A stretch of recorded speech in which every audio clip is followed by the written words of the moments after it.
This is a space. For the curious minds, welcome to Intrusive Thoughts.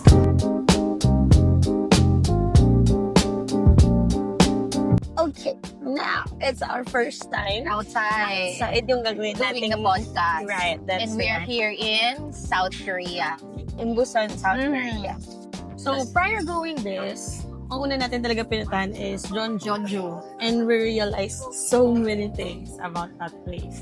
And then you search about... Yes, kasi nagtitingin ako nung place natin kung saan tayo pupunta. Mm-mm. And then, biglang sabi, slow city daw yun yun. So, okay, slow city. I have no idea. Sabi mo nga, ang culture ng Korea is Pali-pali. pali-pali. We're always fast. And I'm fast also. And you're fast. Lumaki like tayo na pali-pali. kailangan mabilis kumain. Di ba? Nagmamadali palagi. And anxious. yes, anxious girlies. So, parang ang hirap niya to understand yung idea ng slowness. So, when we were there, Pero wala akong idea kasi I didn't know. uh, Nung nandun na tayo, sabi mo, you know what ate, this is a slow city. Oh really? I didn't know. And then we went out around Hanok Village and then nakita natin yung mga tao. Sobrang slow sila. Tapos walang nagmamadali. totoo. Diba? To the point na pa rin tayo, ang bagal natin slow moving lang tayo sa lahat. So parang, ang galing niya kasi nakakahawa yung slowness nung vibe, nung lugar, nung mga tao. And the environment itself, madaming puno, True. tapos traditional and modern. Yun nga yung maganda na mix nila yung traditional and modern side ng culture rin. Na-preserve nila very much yung kanilang culture. Tapos nag-iisip tayo, no, kung ano yung natutunan natin doon. True. Siyempre, alam mo na, mahilig tayong mag-analyze, mahilig tayong mag-reflect. Yeah, may So, reflection when we time. are going home to our hotel or going to our hotel, naisip natin na, oo nga, yung Jeonju is a slow city. So, ako, sabi ko, ay parang hindi ako ganyan. Kasi anxious ako lagi, lagi akong may iniisip. And Ang then, hirap, no? Ang hirap maging mabagal. correct. Ayaw nga natin sa mabagal. Mabagal. Nang aaway tayo pumabagal. Ay, hindi mabagal yun. Hirap niya. Pero, nung na-research ko pa nga yung about sa slowness ng place, diba? Sabi nga, there is a sense of sustainability doon sa ganong klaseng culture of being slow. Kasi prior to going here, diba? Oh my God. Hindi. Kasi ako, I'm going. Hanggang ngayon, nung going pa.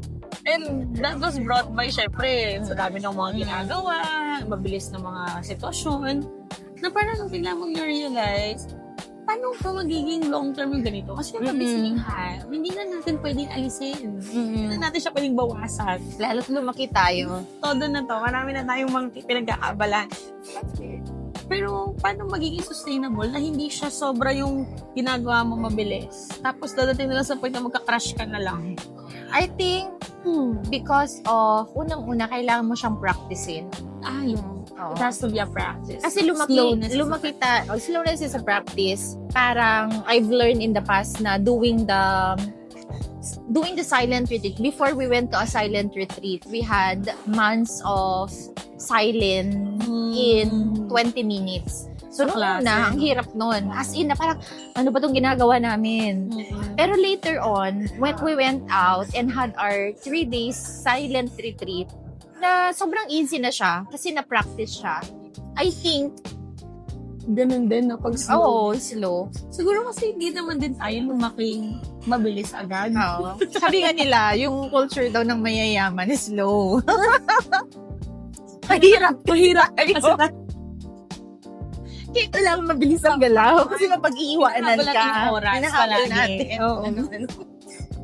Sorry naman. Oo. I think so kasi hindi siya magiging sustainable kung biglaan. Yes, It takes years or months of practice. To change, hindi mo kasi mababasta mag-change yung personality eh. Kailangan, personality is always there. But we need to aware na May awareness ka. teka, nagmamadali ako lagi. And it's not healthy.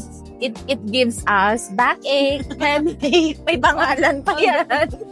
Depende kung sino yung cause ng Oo. ache na yan. So yun, masaya lang sa Jeonju. And then, we met locals. Yeah. A friend, a student. And sabi niya, hindi naman daw lahat. Sabagay, Pero, yeah. alam mo yung kanyang itsura, mukha rin siyang peaceful. Oo, Kahit very nagmamadali calm. siya, calm pa rin. So, it's good also na Ay, na-experience natin yung place. Oo. And at the same time, nakamit tayo True. ng tao wherein nakausap natin siya. Hanggang doon talaga. Oo, na ganun yung Mm. nature nila. Hindi ko aside dun sa practice, kailangan maintindihan mo yung importance niya. Yung importance slow. Concept ng pagiging slow na hindi mo kasi kahit, misa kasi nagmamadali lang yung loob natin, pero wala tayong magawa sa isang sitwasyon. Hindi natin mamadali. Tapos, tayo lang yung nagpa-pressure. Mali. Hindi yung pressure we're putting onto ourselves to do it right away, all these things. When in fact, wala namang magagawa. Tapos galit ka na. Yeah.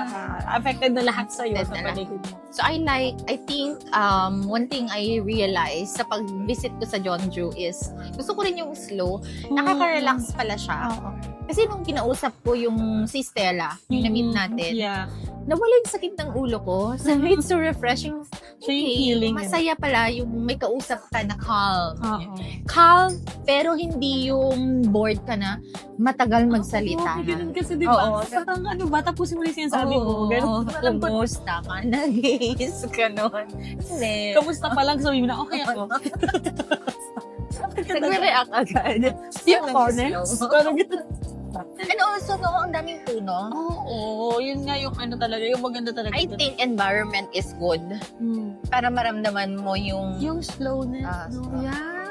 Kasi the nature takes its time. Hindi naman nag-rush yung nature. So if you wanna do that nga naman, kailangan i-surround mo yung sarili mo with the natural things. It's refreshing sa eyes. So if you want guys to experience the slow city, visit Jeonju. Yes. One day lang. One Na day. yun. So, anong takeaway mo after Jeonju?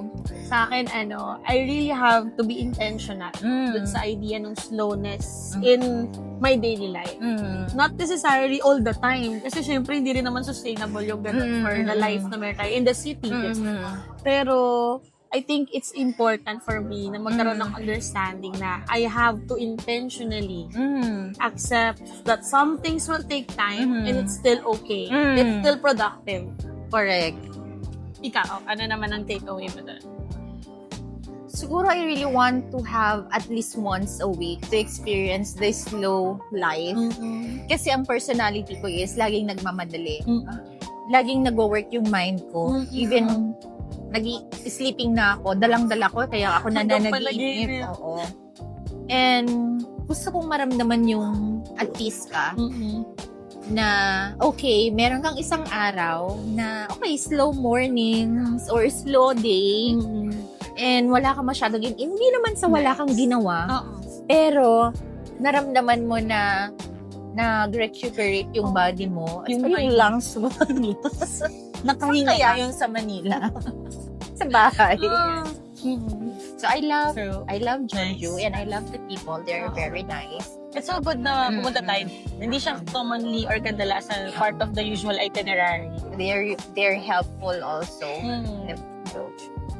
So that's our Episode for today. our about reflections. ng slowness of life that we learned in Jeonju, and we hope you would do the same.